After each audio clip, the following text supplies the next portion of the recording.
बात 1978 की है। देश की पूर्व प्रधानमंत्री इंदिरा गांधी तब 1977 का लोकसभा चुनाव हार चुकी थी। देश में पहली बार गैर कांग्रेसी सरकार बनी थी, जिसमें कई पार्टियां शामिल थी। इंदिरा गांधी के खास रहे मोरारजी देसाई जनता पार्टी की सरकार में प्रधानमंत्री बने। इंदिरा गांधी को उनके प्रतिद्वंदी राजनारायण ने रायबरेली लोकसभा सीट से करीब 52,000 वोटों के अंतर से हराया। इससे पहले भी चुनाव में अनियमितता की वजह से इंदिरा गांधी का चुनाव इलाहाबाद हाईकोर्ट रद्द कर चुका था। ऐसे में सब यही सोच रहे थे कि इंदिरा अब क्या करेंगी, अब कैसे वो कमबैक करेंगी, क्या ये राह इतनी मुश्किल होगी। ऐसे में तब आपातकाल के बाद जनता पार्टी की सरकार बनी और देश में कांग्रेस के खिलाफ हवा बनने लगी। उस वक्त ये कहा जाने लगा था कि अब इंदिरा गांधी की वापसी मुश्किल है। लेकिन बिहार के नालंदा जिले के बेलची में 8 दलितों और 11 की मौत के बाद जब वहां पर हाथी पर सवार होकर इंदिरा गांधी पहुंची, तब कांग्रेस के खिलाफ बना माहौल मानो हवा हो गया। बताया जाता है कि बाढ़ प्रभावित इलाके में जाने के लिए नदी पार करने के लिए इंदिरा गांधी ने हाथी की सवारी की थी। उसी दौरान उनकी साड़ी भीग गई थी। जब वे बेलछी पहुंची तो दलित महिलाओं ने उन्हें अपनी साड़ी दी, जिसे एक झोपड़ी में इंदिरा ने पहना था। इंदिरा गांधी के इस कदम से दलितों में नया जोश आ चुका था।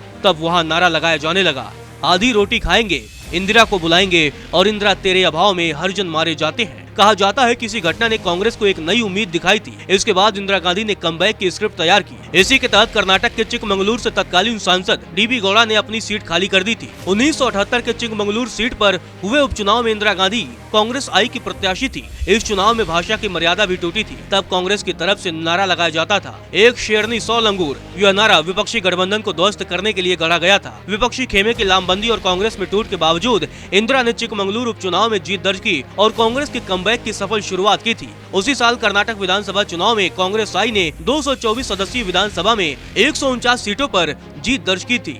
तब कांग्रेस आई को 44.25% वोट मिले थे, जबकि जनता पार्टी को सिर्फ 59 सीटें और 39.89% वोट मिले थे। अब तमाम कांग्रेसी दिग्गज 1978 की तरह कर्नाटक में कांग्रेस की वापसी की उम्मीद लगाए बैठे हैं। तब इंदिरा ने विपक्षी एकता को लंगूर बताकर उनके किले में कील ठोकी थी। अब कांग्रेस सत्ताधारी बीजेपी के खिलाफ 40% कमीशन वाली सरकार का आरोप लगा उसके भ्रष्टाचार के पोल खोल रही है और उम्मीद कर रही है कि लोग बीजेपी के खिलाफ कांग्रेस को चुनेंगे। कांग्रेस मौजूदा विधानसभा चुनाव में इंदिरा गांधी को याद कर रही है। उनके भरोसे कन्नड़ मतदाताओं से हाथ का साथ देने की अपील कर रही है। प्रियंका गांधी समेत राहुल गांधी ऐसी अपील कर चुके हैं। कांग्रेस ने इससे इतर कई लोक लुभावन चुनावी वादे भी किए हैं, लेकिन उन वादों और पारंपरिक सियासी जादू का असर 13 मई को देखने को मिल सकता है, जब कर्नाटक चुनाव के नतीजे आएंगे।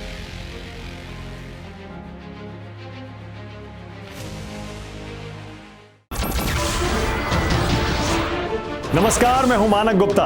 अगर आपको हमारा ये वीडियो पसंद आया हो तो इसे लाइक और शेयर जरूर करें और हाँ, हमें सब्सक्राइब और फॉलो करना ना भूलें ताकि आप देश और दुनिया की कोई खबर मिस ना करें।